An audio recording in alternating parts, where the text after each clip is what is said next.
అందరికీ నమస్కారం. ఈ సమావేశాన్ని ఏర్పాటు చేసిన తెలంగాణ గిరిజన శక్తి రాష్ట్ర కమిటీ వారికి, అలాగే ఇక్కడ హాజరైనటువంటి వివిధ విద్యార్థి సంఘాల నాయకులందరికీ, మా నిరుద్యోగులకి, అలాగే స్కాలర్స్కి, మా నాగేశ్వరరావు సార్ గారికి ప్రత్యేక కృతజ్ఞతలు, ధన్యవాదాలు. అలాగే ఈరోజు ప్రైవేట్ యూనివర్సిటీలలో నిజంగా బీసీ, ఎస్సీ, ఎస్టీ బిడ్డలు ఎక్కువ శాతం మంది చదువుతున్నారా అంటే లేదనే చెప్పొచ్చు.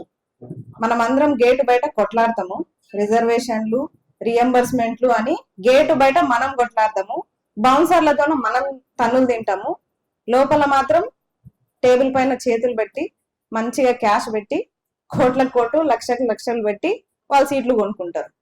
అంటే వాళ్ళ ఉద్యోగాల కోసం, వాళ్ళ ప్లేస్మెంట్ల కోసం మనం కొట్లాడాలి, మనం తన్నులు తినాలి, మనం కేసులు వేయించుకోవాలి. కానీ అల్టిమేట్ గా ప్లేస్మెంట్లు, మంచి మంచి ప్లేస్మెంట్లు మాత్రం వాళ్ళకు వస్తాయి. మరి ఇక్కడ ఉన్న ప్రైవేట్ యూనివర్సిటీస్ మొత్తం ఎవరివి అంటే ఇప్పుడున్న అగ్ర నాయకులవే, అగ్ర రాజకీయ నాయకులవే. మల్లారెడ్డి గారు చాలా చెప్తారన్నట్టు, నేను మంచి మంచి ఇంజనీర్లను తయారు చేసిన, డాక్టర్లను తయారు చేసిన అంటే తయారు చేసిన ఇంజనీర్లు ఎన్ని కూలిపోయే బిల్డింగ్లు కడుతున్నారో మీకు తెలుసా? డాక్టర్లు అసలు కిడ్నీకి చేసే ఆపరేషన్ గుండెకి చేస్తున్నారు. అంటే మల్లారెడ్డి యూనివర్సిటీలో చదివిన విద్యార్థుల పరిస్థితి అట్లా ఉంది. చాలా మంది ఇక ప్లేస్మెంట్లు ఎక్కడో తీసుకొని అసలు వాళ్ళ కథ వేరే ఉంది. అంటే డబ్బు ఉంటే విద్యను కొనుక్కోవచ్చు అనే విషయం ఈ ప్రైవేట్ యూనివర్సిటీల ద్వారా తెలుస్తుంది మనకి. మరి నిజంగా గుండె మీద చేసుకొని చెప్పాలి పల్లా రాజేశ్వర రెడ్డి గారు, అలాగే మల్లారెడ్డి గారు, మీరు ఎంత మంది బీసీ, ఎస్సీ, ఎస్టీ బిడ్డలకి, నిరుపేద బిడ్డలకి ఫ్రీ సీట్లు ఇచ్చిర్రు? ఫ్రీ సీట్లు ఒక్కరికన్నా ఇచ్చిర్రా? నేను ఏ సభలో కూడా వినలేదు. ఎంతసేపటికి డాక్టర్లని, ఇంజనీర్లను తయారు చేసిన అని చెప్తారు తప్ప ఫ్రీ సీట్ ఇచ్చి చదివించిన అని ఒక్క విద్యార్థి పేరన్నా చెప్పుకోగలుగుతారా? చెప్పలేరు. ఎందుకంటే మీరు ఇవ్వలేదు. ఫస్ట్ ఆఫ్ ఆల్ మీరు సీట్లు ఇస్తే మేము ఇన్ని రోజులు గవర్నమెంట్ స్కూళ్ళల్లో, గవర్నమెంట్ కాలేజీలలో మేము ఎందుకు చదువుతాం? మేము కాకపోతే మా చెల్లెళ్ళైనా చదవాలి కదా. అరకొరగా అసలు సౌకర్యాలే లేని గవర్నమెంట్ బడులలో చదువుకొని యూనివర్సిటీలో ఎప్పుడు సీట్ వస్తుందా, పీజీ ఎప్పుడో అయిపోతుంది, కానీ పిహెచ్డి సీట్లు మాత్రం కొన్ని సంవత్సరాల తర్వాత కొట్టుకోవాల్సి వస్తుంది. ఎగ్జాంపుల్ నేనే. అంటే ఇక్కడ ఉస్మానియాలో కానీ ఇతరత్ర యూనివర్సిటీలలో, గవర్నమెంట్ యూనివర్సిటీలలో వెంటనే పిహెచ్డి అడ్మిషన్స్ జరగవు, ఎక్కడ కూడా జరగవు. ప్రైవేట్ యూనివర్సిటీలలో అయితే 6 నెలలకు ఒకసారి అడ్మిషన్లు తీసుకుంటారు. అంటే డబ్బుతో కూడుకున్న వ్యవహారం.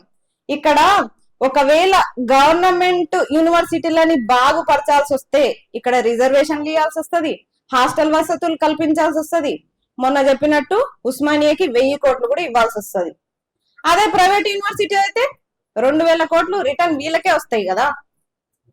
మన ఫీజులతోటి మనం భూములమ్మి, బంగారం కూదబెట్టి, పుస్తల తాళ్లు కూదబెట్టి, ఇవన్నీ పెట్టేసి మనమే రిటర్న్ కడతాం కాబట్టి 1000కు 1000, కోట్లకు కోట్లు గవర్నమెంట్ కి సొమ్ము వస్తుంది కాబట్టి, లంచాలు వస్తాయి కాబట్టి గవర్నమెంట్ యూనివర్సిటీలను బాగు చెయ్యరు. గవర్నమెంట్ ఏ ప్రభుత్వమైనా బాగుపరచరు. అందుకే విద్యా వ్యవస్థ ఇట్లా ఉంది. ప్రైవేట్ యూనివర్సిటీల మీద ఉన్నంత శ్రద్ధ గవర్నమెంట్ యూనివర్సిటీస్ పైన ఉండదు. ఫస్ట్ ఆఫ్ ఆల్ సౌకర్యాలే కరువైనాయి అంటే ఇంకా రిజర్వేషన్ల జోలిపోయినాం మనం.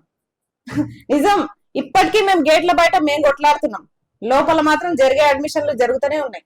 అన్ని రాజకీయం, రికమెండేషన్లు లేక, డబ్బులు లేక బీసీ, ఎస్సీ, ఎస్టీ బిడ్డలు గేట్ల బయట ఓన్లీ సర్టిఫికెట్లు, మెరిట్ లో ఉన్నా సరే, టాప్ 10 లో ఉన్నా సరే సర్టిఫికెట్లు పట్టుకొని, ర్యాంక్ 1 ఉన్నా సరే పట్టుకొని నిలబడుతున్నారు. డబ్బున్నోందే రాజ్యం, వాళ్ళు ఏమైనా చేయగలుగుతారు. ఒకటి పవర్, ఇవి ఉన్నాయి కాబట్టే ఇప్పటికీ ఇంత అన్యాయం జరుగుతున్నా ఎవరు ప్రశ్నించట్లే. కాబట్టి ఒకటే చెప్తున్నాము, మీరు ప్రైవేట్ యూనివర్సిటీలలో బీసీ, ఎస్సీ, ఎస్టీ బిడ్డలకి రిజర్వేషన్లు అమలు చేయాలి.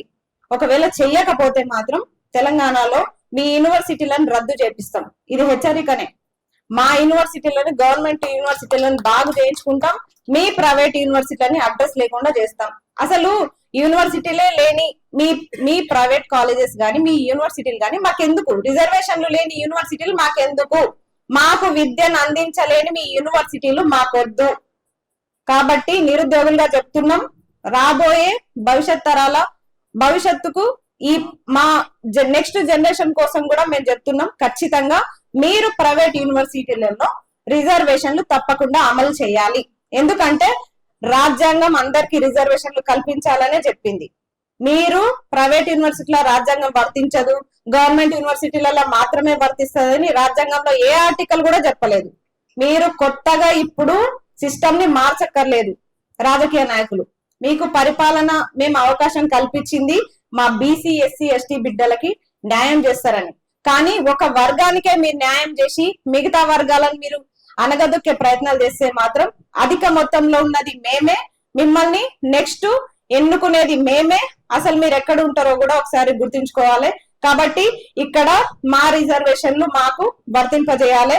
మా యూనివర్సిటీలలో మాకు రిజర్వేషన్లు ఎట్లా కల్పిస్తున్నారో గవర్నమెంట్లలో, అలాగే ప్రైవేట్ యూనివర్సిటీలలో కూడా రిజర్వేషన్లు కల్పించాలని చెప్పేసి నేను నిరుద్యోగులందరి తరపు నుంచి డిమాండ్ చేస్తున్నాను. అలాగే నాకు ఇంత మంచి అవకాశం ఇచ్చినందుకు మీ అందరికీ కూడా కృతజ్ఞతలు.